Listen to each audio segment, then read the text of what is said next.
Welcome back to your news bulletin. China has reported 57 new COVID-19 cases, the highest since April 13, prompting fresh lockdowns to prevent a second wave. Meanwhile, Brazil has reported 892 more fatalities from the coronavirus, taking the countrywide death toll to over 42,000. In the U.S., 759 more people have died overnight as the country's death toll surges to more than 115,000. Worldwide, the death count is nearing 430,000, while infections have jumped to over 7.7 million. Further details in this report. With thousands of new coronavirus deaths and cases being reported on a daily basis, the pandemic shows no signs of abating soon. In the U.S., 21 states have seen an increase in their average daily new infections this week. Meanwhile, China has seen a new cluster of cases outbreak in Beijing, which has been linked to the city's largest wholesale market. These coronavirus cases have perhaps come in contact with the polluted environment in the market or have come in contact with someone who was infected who then passed on the virus to them, so they had it. For this reason, shutting down Shinfa, the agriculture trading market, is completely necessary. The relevant tracing work is still underway.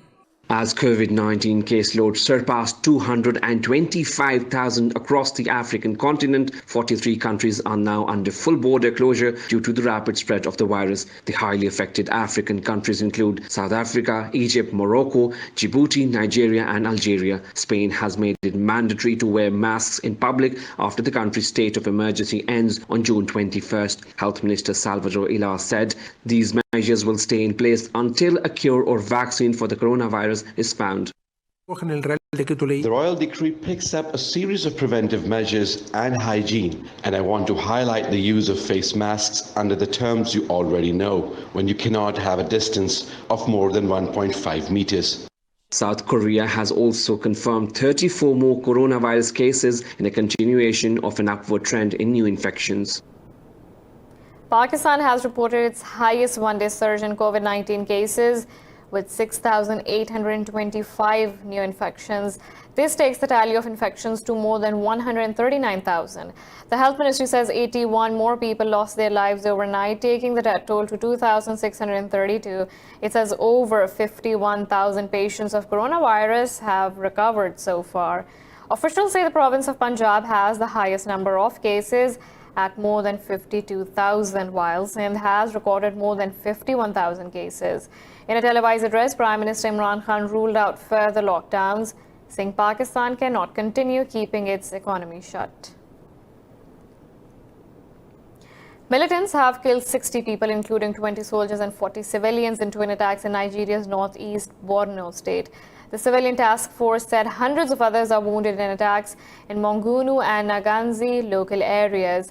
The task force said the militants also burned down the UN's humanitarian hub in the area and set a police station on fire. It said fighters arrived on motorcycles and in pickup trucks with heavy weaponry, including rocket launchers. Boko Haram and its offshoot ISWAP have claimed responsibility for both the attacks. These attacks come just days after armed fighters killed at least 81 people in a raid on a village in Gubbio area. In the U.S., fresh protests against police brutality have erupted after police fatally shot a black man in the city of Atlanta. Angry demonstrators shut down a major highway, blocked an interstate, and set fire to a restaurant. This report has more. Eric Garner, Tamir Rice, Berona Taylor, Oscar Grant, Ayanna Jones, Darren Wilson, George Floyd. The list goes on. Rayshard Brooks, the 27-year-old Atlanta native, joins the long list of victims of racist police brutality in the U.S. Police says he resisted arrest after failing a sobriety check and taking an officer's taser at a fast food drive-thru. A spokesperson for Atlanta police says the officer who fatally shot Brooks has been terminated, while Police Chief Erika Shields has resigned. While there may be debate as to whether this was an appropriate use of deadly force, I firmly believe that there is a clear distinction between what you can do and what you should do. I do not believe that this was a justified use of deadly force and have called for the immediate termination of the officer. Meanwhile, the lawyer representing Brooks' family, Chris Stewart, has disputed the official's account. He said witnesses told his team that they did not see the police conduct a field sobriety test on Brooks. Stewart said a taser is not a deadly weapon and you can't shoot somebody unless they are pointing a gun at you. I can even say we want justice, but I don't even care anymore. I don't even know what that is. And I've been doing this for 15 years. I don't know what justice is anymore. Is it getting them arrested? Is it getting somebody fired? Is it a chief stepping down? I know that this isn't justice, what's happening in society right now. This comes during global protest and discussion on racism and police violence following the custodial killing of George Floyd last month in Minneapolis. Clashes have broken out during Black Lives Matter protests in major European countries. In France, at least 15,000 anti-racism protesters gathered in central Paris, attempting to hold a march that was banned. Police fired tear gas as officers moved against the protesters who hurled stones at the law enforcement agencies. The rally was organized under the banner Justice for Adama Traoré, a young black man who died in French police custody in 2016. Meanwhile, in the UK, over 100 people have been arrested following violent protests in London. Far-right activists gathered to protect statues, attacked police and anti-racism protesters. British Prime Minister Boris Johnson and Interior Minister Priti Patel condemned protests outside Westminster by far-right groups. Else not to protest, not to participate in these mass gatherings. This is a threat to public health, but also we're seeing a small minority use these gatherings to subvert particular causes and to participate in thuggery and violence. That is simply wrong. And as I've said, they will face the full force of the law. Now, Poland has admitted to briefly invading the Czech Republic last month as Polish troops guarding the frontier took up positions by each chapel on the Czech side of the border. In a statement, the Polish Defense Ministry said it was a mistake and not a deliberate act, and both sides resolved it immediately. The Czech Foreign Ministry says the Polish military had no hostile intention, but it has yet to receive an official explanation. Officials said soldiers are no longer present in the area and Czech citizens can visit the site freely. The troops deployed for coronavirus measures apparently stayed inside Czech territory for several days. Czech authorities eventually intervened by contacting Warsaw. Russian Foreign Minister Sergei Lavrov and Defense Minister Sergei Shoigu are visiting Turkey today for talks. The discussions will focus on Libya and Syria. The Turkish Foreign Ministry said delegations will have consultations on regional issues, while Moscow's Foreign Ministry said the visit is in accordance with the agreements between the Russian and Turkish presidents. Earlier, the UN said that the Libya's warring sides had started a new round of ceasefire talks. Russia, UAE and Egypt back renegade warlord Khalifa Haftar, while Turkey supports the UN-backed government.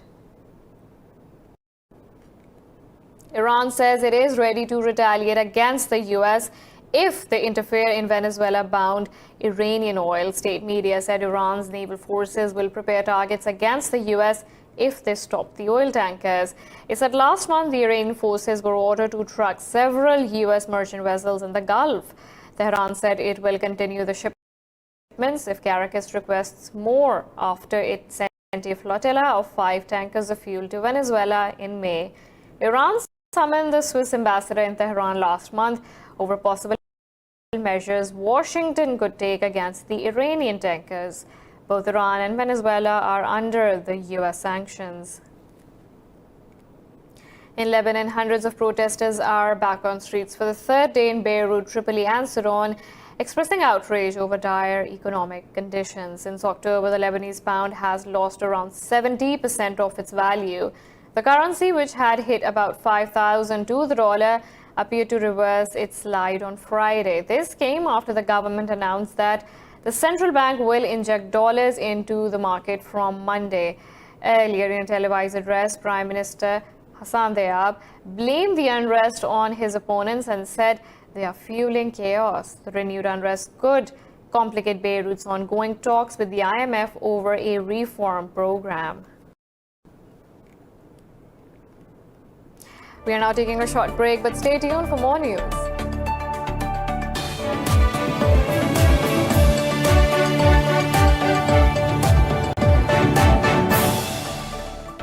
Welcome back. A British drug maker, AstraZeneca, has reached a deal with European governments to supply the region with its potential vaccine against COVID-19.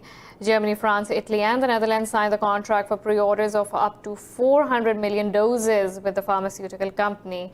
Talking to media, the company's chief executive, Pascal Soriot, said based on initial data, he has good hopes that the vaccine will work.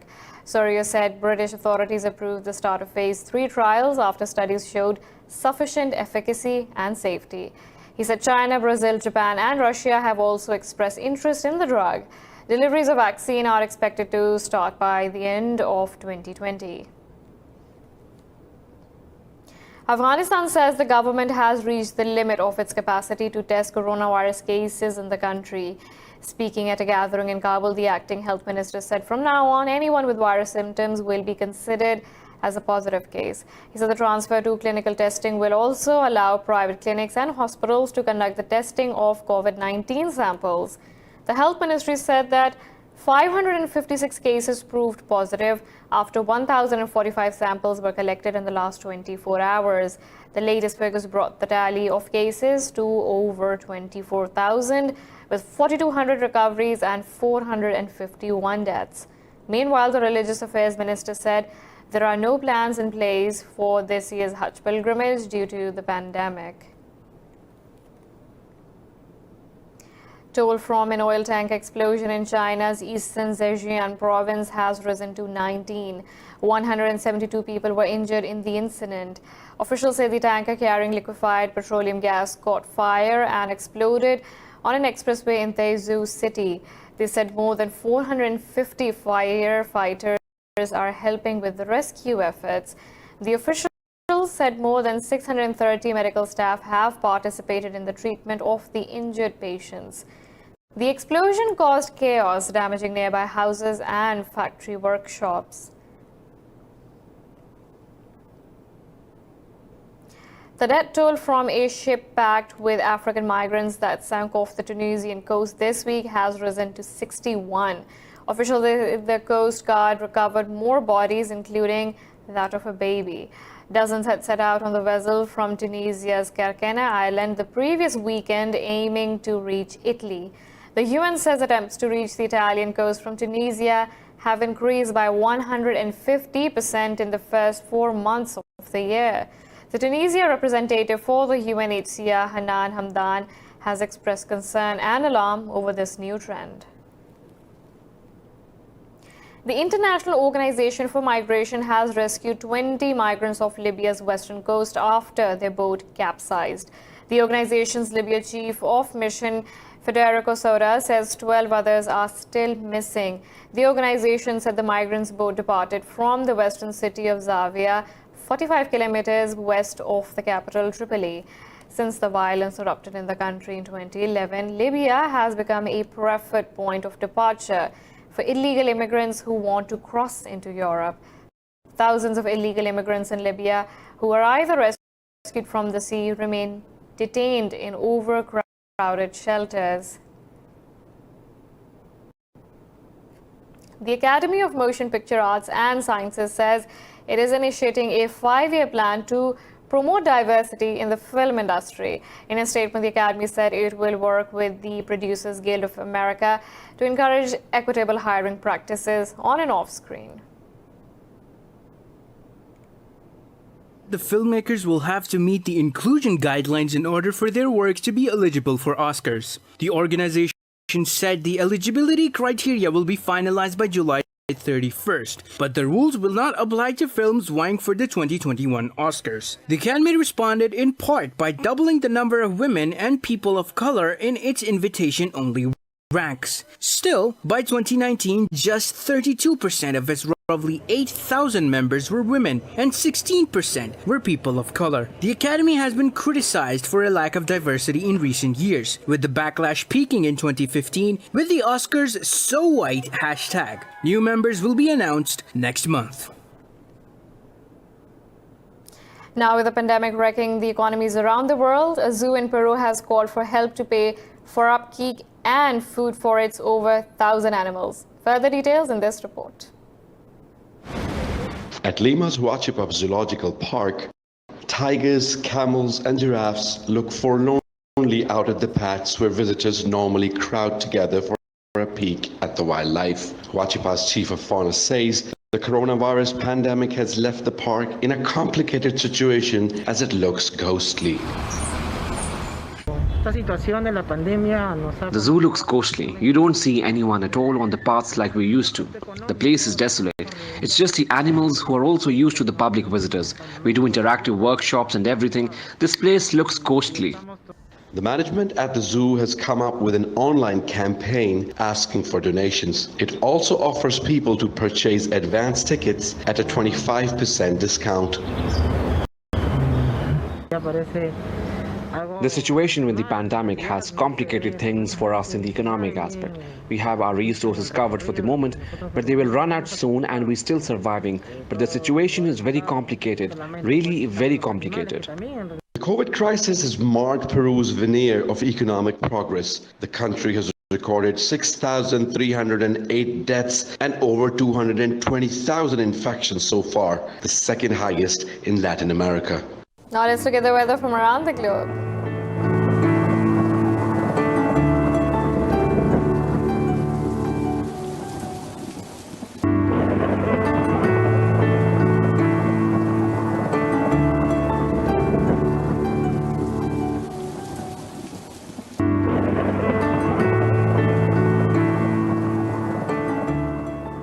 This is all for now. For the latest updates, you can follow us on social media at indus.news.